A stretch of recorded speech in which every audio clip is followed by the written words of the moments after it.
Good morning વિદ્યાર્થી મિત્રો। હવે આપણે આજે જે ટોપિક ભણવાના છીએ એ છે આવર્તમાં ઇલેક્ટ્રોન રચના। આપણું જે મેન્ડેલિફનું આવર્ત કોષ્ટક છે એ મેન્ડેલિફનું આવર્ત કોષ્ટક જે છે એમાં આવર્ત હોય જે છે આડા હોય એને આવર્ત કહેવાય, ઊભા હોય એને સમૂહ કહેવાય છે। तो આપણે અત્યારે આવર્તમાં ઇલેક્ટ્રોન રચનાની વાત કરવાની છે। એટલે ઇન શોર્ટ આપણે ખાલી માત્ર ને માત્ર આવર્તની અંદર ઇલેક્ટ્રોન રચના વિશેની બેઝિક માહિતી ભણવાની છે, બરાબર। એટલે આ ટોપિક માત્ર ને માત્ર 1 માર્ક્સના શોર્ટ ક્વેશ્ચન માટે છે, થિયરીમાં જલ્દી પૂછાતો નથી। તો ચલો જોઈએ। સૌપ્રથમ આપણે વાત કરીએ તો કે આવર્તમાં ઇલેક્ટ્રોન રચના। આવર્તમાં ઇલેક્ટ્રોન રચના તો તમને ખ્યાલ છે આવર્ત કેટલા છે તો કે 7 આવર્ત છે। આડી હરોળને આવર્ત કહેવાય। તો 7 આડી હરોળ છે। તો આવર્ત ક્રમ જે છે આવર્ત 1 આવર્ત 2 આવર્ત 3 એ તો આવર્ત ક્રમ જે છે એ બાહ્યતમ કક્ષા માટે મુખ્ય ક્વોન્ટમ આંક n નું મૂલ્ય દર્શાવે છે। આવર્ત ક્રમ જે છે એ આવર્ત ક્રમ બાહ્યતમ કક્ષા માટે મુખ્ય ક્વોન્ટમ આંકનું મૂલ્ય દર્શાવે છે। એટલે તમે જે ઇલેક્ટ્રોન રચના લખો છો 1s1 1s2 1s2 2s1 તો આ બધી જે ઇલેક્ટ્રોન રચના લખીએ છીએ તેની જે બાહ્યતમ કક્ષા માટે આપણે જે કક્ષકની આગળ 1 બોલીએ છીએ 2 બોલીએ છીએ 3 4 તો આ જે નંબર છે ને નંબર શું દર્શાવે છે મુખ્ય ક્વોન્ટમ આંકનું મૂલ્ય દર્શાવે છે। જેની વધારે માહિતી આપણે ચેપ્ટર નંબર 2 ની અંદર ભણવાની આવશે। બીજો મુદ્દો આવર્ત ક્રમ જેમ જેમ વધતો જાય તો કે આવર્ત ક્રમ જેમ જેમ વધે તેમ તેમ મુખ્ય ક્વોન્ટમ આંકનું મૂલ્ય પણ વધે છે। તેમ મુખ્ય ક્વોન્ટમ આંકનું મૂલ્ય પણ શું થાય છે વધતું જાય છે। માની લો આ આવર્ત 1 છે, નીચે આવર્ત 2 છે, તો તમે આવર્ત 1 ના તત્વ માટે કોઈ ઇલેક્ટ્રોન રચના લખો છો તો એ આવર્ત 1 ના તત્વ માટે ઇલેક્ટ્રોન રચનામાં મૂલ્ય જે છે એ મૂલ્ય n બરાબર 1 હશે। ખ્યાલ આવ્યો કે નહીં? એવી રીતે બીજા આવર્તના કોઈ તત્વ માટે લખીશું તો એનું મૂલ્ય n બરાબર 1 કરતા તો મોટું જ હશે, 2 3 4 એવું કંઈક હશે। તો જેમ જેમ આપણે આવર્ત ક્રમ જે છે વધતો જશે, પહેલા આવર્તમાંથી બીજા આવર્તમાં, બીજામાંથી ત્રીજા આવર્તમાં, ત્રીજા આવર્તમાંથી ચોથા આવર્તમાં જઈશું તેમ તેમ મુખ્ય ક્વોન્ટમ આંકનું મૂલ્ય પણ વધતું જાય છે। ખ્યાલ આવ્યો કે નહીં? હવે આપણા જે 7 આવર્તો છે એ 7 આવર્તોની ચર્ચા કરવાની છે, બેઝિક માહિતી મેળવવાની છે। તો સૌપ્રથમ આપણે વાત કરીએ તો પ્રથમ આવર્તની। કયા આવર્તની વાત કરીએ?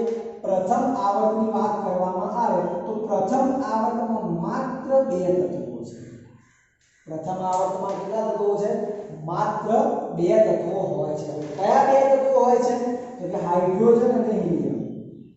પ્રથમ આવર્તમાં માત્ર 2 તત્વોનો સમાવેશ થાય છે, હાઇડ્રોજન અને હિલિયમનો। અને આ હાઇડ્રોજન અને હિલિયમની ઇલેક્ટ્રોન રચના લખવી હોય અને જો આ હાઇડ્રોજન અને હિલિયમની ઇલેક્ટ્રોન રચના લખવી હોય તો એના માટે 1s કક્ષકનો ઉપયોગ થાય છે। કોનો ઉપયોગ થાય છે? 1s કક્ષકનો ઉપયોગ થાય છે।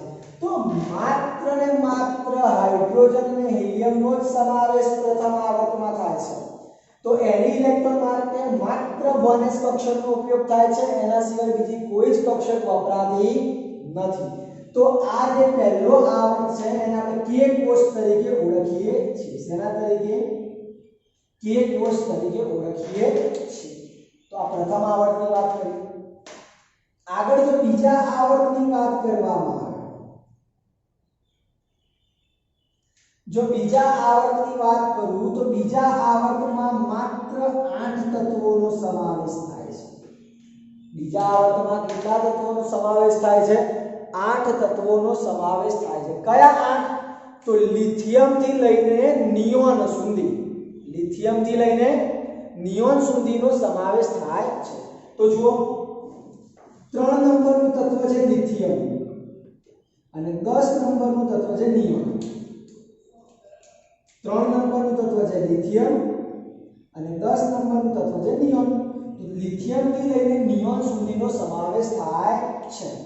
તો બીજા આવર્ત માટે ઇલેક્ટ્રોન રચના લખવા માટે કઈ કઈ કક્ષકોનો ઉપયોગ થાય છે? તો 1s ઉપરાંત 1s ઉપરાંત, કારણ કે 1s જે છે એમાં નિષ્ક્રિય તત્વ છે હિલિયમ, એટલે આ 1s કક્ષક જે છે નિષ્ક્રિય તત્વમાં સમાવેશ થઈ જશે હિલિયમ માટે. તો આપણા માટે બાહ્યતમ કક્ષાની વાત આવે તો બાહ્યતમ કક્ષા 2s અને 2p થાય. કઈ થાય? 2s અને 2p થાય.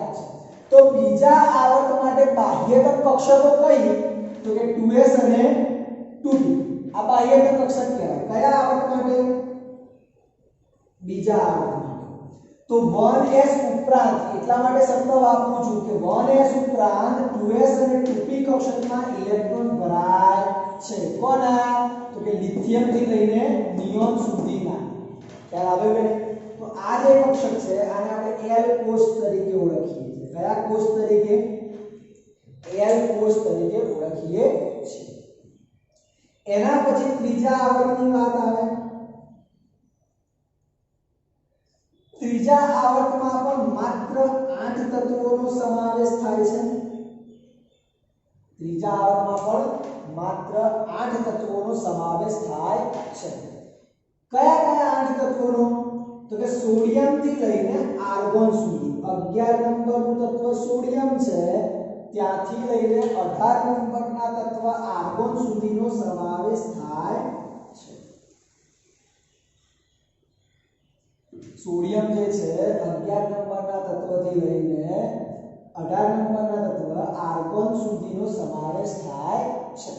તો આ જે છે ત્રીજા આવર્તના તત્વોની વાત કરી. તો આમાં જે છે 1s 2s 2p કક્ષક ઉપરાંત, એટલે આ જે છે એ નિયોન જે છે એના માટે નિષ્ક્રિય થઈ જશે આ કક્ષકો. તો બાહ્યતમ કક્ષાની વાત કરીએ તો આ સોડિયમ થી લઈને 18 નંબરના તત્વો સુધીના ઇલેક્ટ્રોન જે છે 3s અને 3p કક્ષકમાં ભરાય છે. કઈ કક્ષકમાં? 3s અને 3p કક્ષકમાં ઇલેક્ટ્રોન ભરાય છે. સોડિયમ થી લઈને આર્ગોન સુધીની વાત કરીએ. ખ્યાલ આવી ગયો કે નહીં? એના પછી આપણે જો ચોથા આવર્તની વાત કરીએ તો ચોથા આવર્તમાં 18 તત્વોનો સમાવેશ થાય છે. ચોથા આવર્તમાં કેટલા તત્વોનો સમાવેશ થાય છે? 18 તત્વોનો સમાવેશ થાય છે. તો ચોથો આવર્ત શરૂઆત ક્યાંથી થાય? તો ચોથા આવર્તની શરૂઆત જે છે પોટેશિયમ 19 નંબરથી શરૂઆત થાય અને ક્રિપ્ટોન જે છે 36 નંબર ઉપર પૂર્ણ થાય છે. ખ્યાલ આવી ગયો કે નહીં? 19 નંબરથી શરૂઆત થાય છે, 19 નંબરથી શરૂઆત થાય અને 36 નંબર ઉપર પૂર્ણ થાય છે. ખ્યાલ આવી ગયો મિત્રો? તો પોટેશિયમથી શરૂઆત કરીએ તો પોટેશિયમથી લઈને ક્રિપ્ટોન સુધીની આપણે ઇલેક્ટ્રોન રચના લખવી હોય તો કઈ કઈ કક્ષકોનો ઉપયોગ થાય છે? તો 3d 4s અને 4p કક્ષકોનો ઉપયોગ થાય છે. 3d 4s અને 4p કક્ષકોનો ઉપયોગ થાય છે. તો તમે લોકો 19 અને 20 નંબરના તત્વની ઇલેક્ટ્રોન રચના લખી ચૂક્યા છો. તમે લખી છે ઇલેક્ટ્રોન રચના 19 નંબરની આર્ગોન કમ્પ્લીટ 4s1 20 નંબરના તત્વ માટે, આર્ગોન કમ્પ્લીટ 4s2. ખ્યાલ આવ્યો કે નહીં? 21 થી 30 નંબરની વાત કરીએ તો 21 થી 30 નંબરની વાત કરવામાં આવે તો આ જે શ્રેણી હતી એને આપણે 3D સંક્રાંતિ શ્રેણી કહીએ છીએ. તમે યાદ હશે તમને લોકોને ડી વિભાગના તત્વો. ડી વિભાગના તત્વોમાં પહેલો જે હતો 21 થી 30 નંબર સુધીના તત્વો એ 3D શ્રેણી કહેવાતી હતી. મેં શીખવાડ્યું છે તમને લોકોને. તો 3D શ્રેણી જે છે 3D સંક્રાંતિ શ્રેણી જે છે એમાં 21 નંબરથી લઈને ચાલુ થાય તત્વો તો 30 નંબર ઉપર ઝીંક ઉપર પૂર્ણ થાય છે તો આ 10 તત્વો જે છે એ 10 તત્વોના ઇલેક્ટ્રોન જે છે 3D કક્ષકમાં ભરાય છે. કઈ કક્ષકમાં ભરાય છે?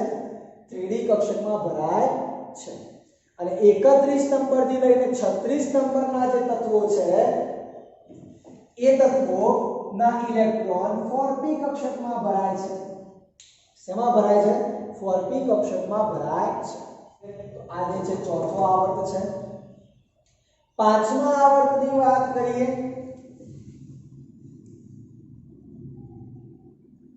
તો પાંચમા આવર્તમાં પણ કુલ 18 તત્વોનો સમાવેશ થાય છે.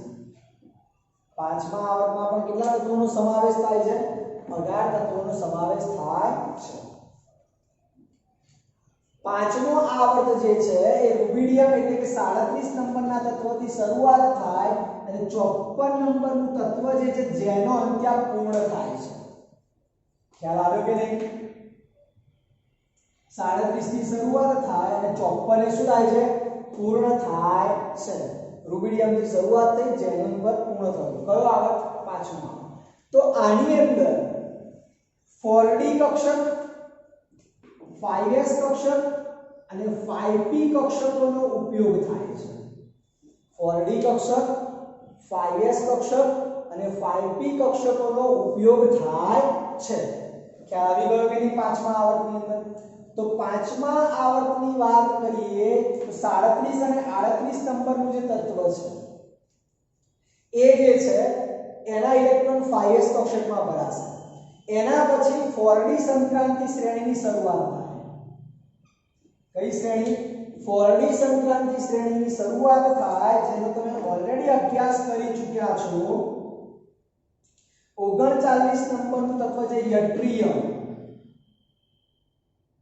39 નંબરનું તત્વ છે યટ્રિયમ, ત્યાંથી લઈને 48 નંબરનું તત્વ જે છે કેડમિયમ.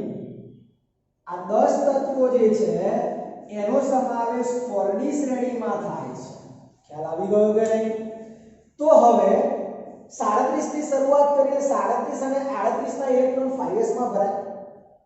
ત્યાર પછી 39 થી લઈને 48 સુધીના ઇલેક્ટ્રોન જે છે એ 4d માં ભરાય છે. અને 49 થી લઈને 54 સુધીના તત્વોના ઇલેક્ટ્રોન 49 થી લઈને 54 નંબર સુધીના તત્વોના ઇલેક્ટ્રોન જે છે એ 5p કક્ષકમાં ભરાય છે. કઈ કક્ષકમાં ભરાય છે? 5p કક્ષકમાં ભરાય છે. તો ખ્યાલ આવી ગયો કે નહીં મિત્રો? તો આ છે આપણો પાંચમો આવર્ત. છઠ્ઠા આવર્તની વાત કરીએ તો છઠ્ઠા આવર્તમાં 32 તત્વોનો સમાવેશ થાય છે. છઠ્ઠા આવર્તમાં 32 તત્વોનો સમાવેશ થાય છે. છઠ્ઠો આવર્ત સીઝિયમથી શરૂઆત થાય અને રેડન ઉપર પૂર્ણ થાય છે. છઠ્ઠો આવર્ત જે છે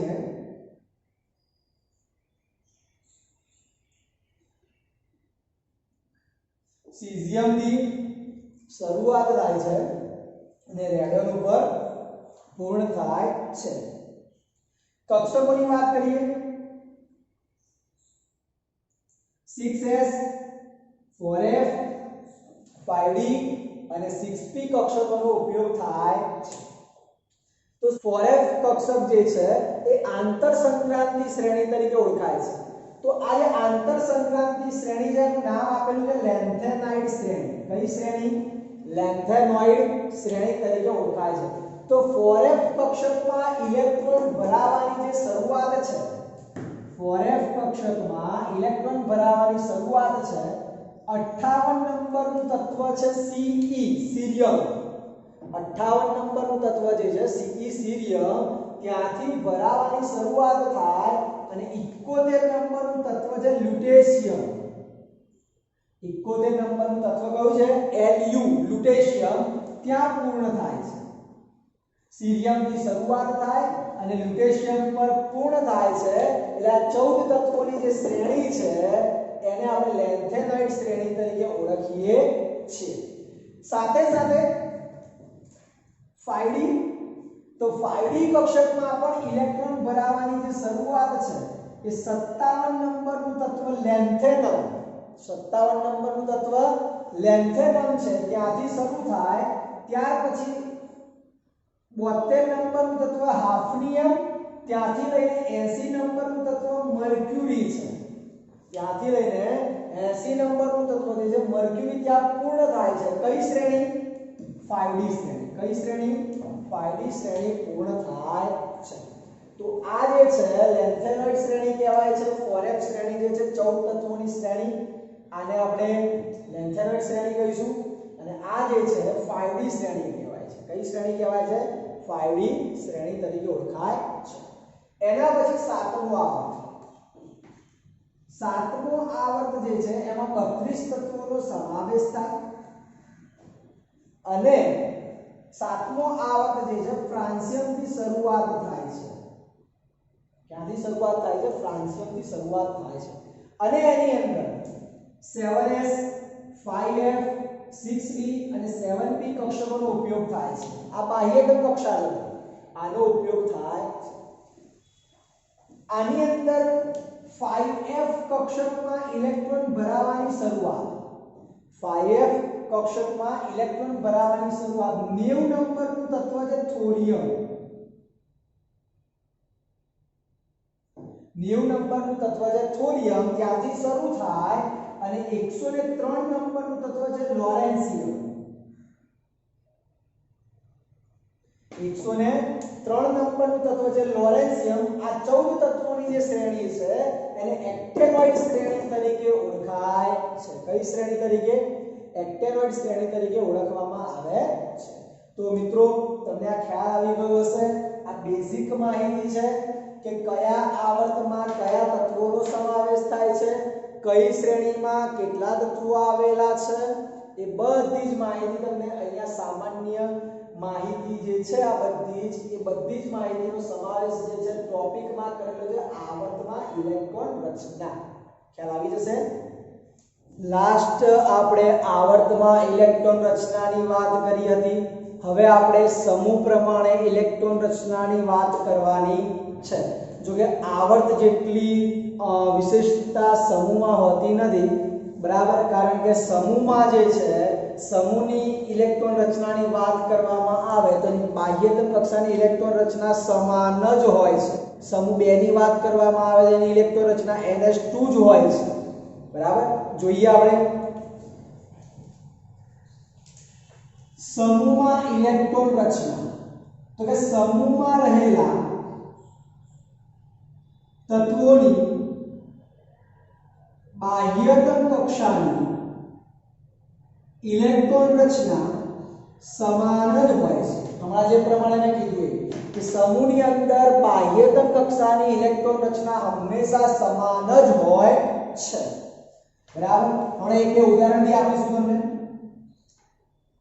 સમૂહમાં ઇલેક્ટ્રોન રચનાની વાત કરવામાં આવે તો તેમાં ઇલેક્ટ્રોનની સંખ્યા અને એના ગુણધર્મો પણ સમાન હોય છે. તમે કોઈ પણ સમૂહના ઇલેક્ટ્રોન રચના લખો છો તો એમાં ઇલેક્ટ્રોનની સંખ્યા પણ કોની? તો કે બાહ્યતમ કક્ષાની. તો કે બાહ્યતમ કક્ષાની ઇલેક્ટ્રોનની સંખ્યા અને તેના ગુણધર્મો કેવા હોય છે? સમાન હોય છે. સમૂહ 1 ના તત્વોની સામાન્ય ઇલેક્ટ્રોન રચના NS1 છે. કઈ છે? NS1 છે. સમૂહ 2 ના તત્વોની સામાન્ય ઇલેક્ટ્રોન રચનાની વાત કરવામાં આવે તો NS2 છે. શું છે? NS2 છે. તો તત્વોનું વર્ગીકરણ 4 પ્રકારે થાય છે S P D F. એટલે મેન્ડેલિયનનું જે આવર્ત કોષ્ટક છે 4 વિભાગમાં વહેંચેલું છે. આપણે ઓલરેડી ચર્ચા કરી ચૂક્યા છે. S વિભાગ, P વિભાગ, D વિભાગ અને F વિભાગ. 4 વિભાગમાં એનું વર્ગીકરણ કરેલું હોય છે. હવે આપણે આજે મેન્ડેલિયનના આવર્ત કોષ્ટકનું વર્ગીકરણ કર્યું છે એમાં 2 અપવાદ જોવા મળે છે. કેટલા અપવાદ જોવા મળે છે? 2 અપવાદ જોવા મળે છે. કયા અપવાદ છે ચર્ચા કરીએ.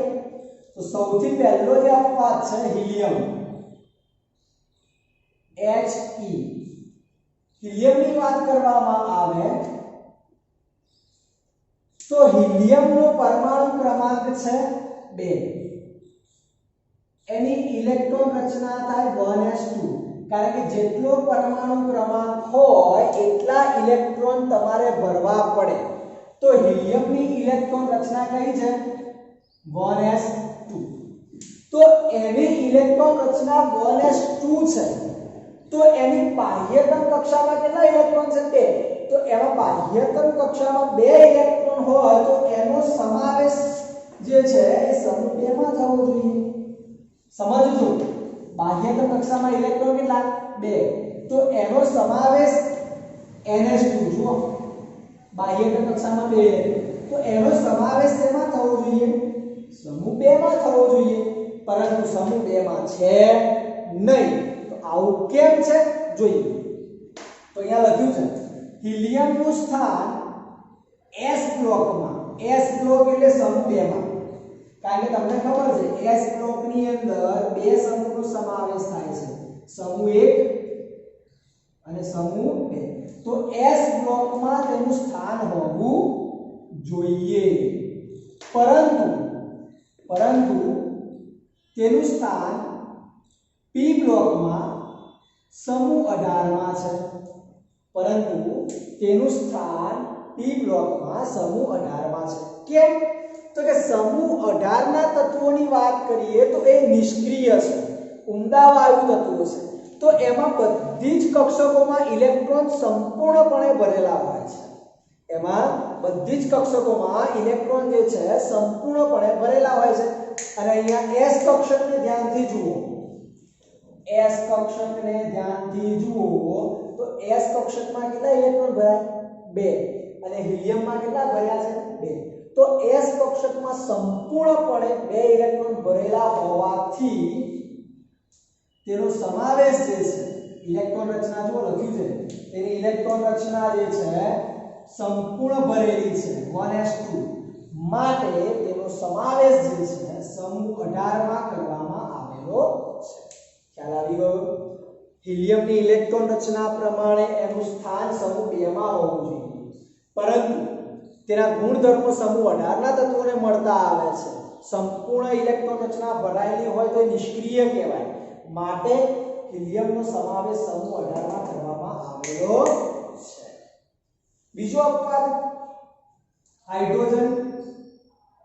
બીજો અપવાદ કયો છે? હાઇડ્રોજન. હાઇડ્રોજનની વાત કરીએ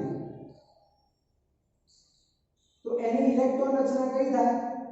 1s1. કઈ થાય? 1s1. તો આ 1s1 પ્રમાણે તેનું સ્થાન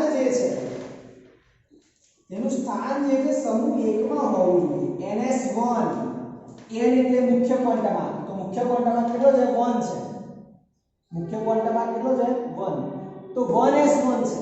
તો હાઇડ્રોજનનું સ્થાન જે છે સમૂહ 1 માં હોવું જોઈએ. અહીંયા લખ્યું છે હાઇડ્રોજનનું સ્થાન જે છે શેમાં હોવું જોઈએ?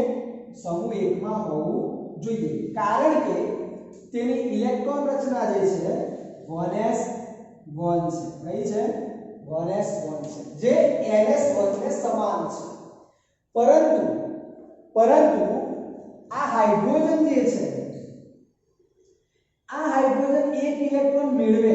હવે હાઇડ્રોજન જોડે ઓલરેડી એક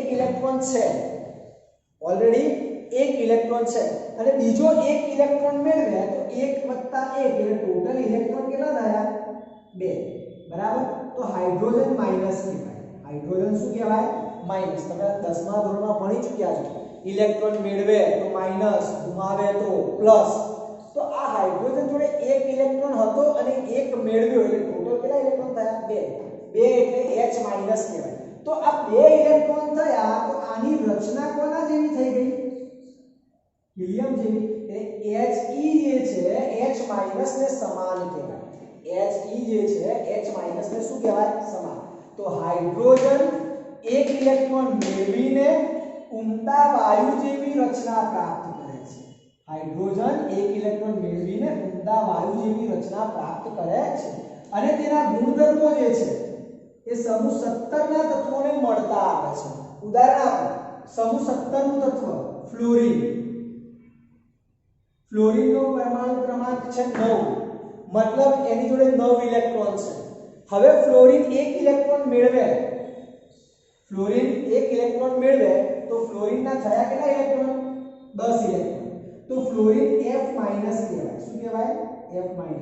તો 10 ઇલેક્ટ્રોન એટલે 10 પરમાણુ ક્રમાંક 10 ઇલેક્ટ્રોન એટલે 10 પરમાણુ ક્રમાંક તો પરમાણુ ક્રમાંક 10 થયો તો એ રચના કોની થઈ ગઈ નિયોનની અને નિયોન તો કેવું તત્વ છે નિષ્ક્રિય તો નિયોન જે છે એ F- ને સમાન થાય છે કોને સમાન થાય છે F- ને તો આ હાઇડ્રોજન છે જે સમૂહ 17 ના તત્વોને સમાન ગુણધર્મો ધરાવે છે માટે આ હાઇડ્રોજન જે છે બરાબર આ હાઇડ્રોજન સમૂહ 1 ના પણ ગુણધર્મો ધરાવે છે અને સમૂહ 17 ના પણ ગુણધર્મો ધરાવે છે હવે એક જ તત્વને બંને જગ્યાએ મૂકવું શક્ય નથી માટે આ જે કિસ્સો છે હાઇડ્રોજન માટેની જે વાત છે એને વિશિષ્ટ ગણીને હાઇડ્રોજનને વિશિષ્ટ સ્થાન આપી દીધું છે અને આ હાઇડ્રોજનને વિશિષ્ટ સ્થાન જે આપ્યું એને મેન્ડેલિફના આવર્ત કોષ્ટકમાં વચ્ચે લટકતો મૂકી દીધો છે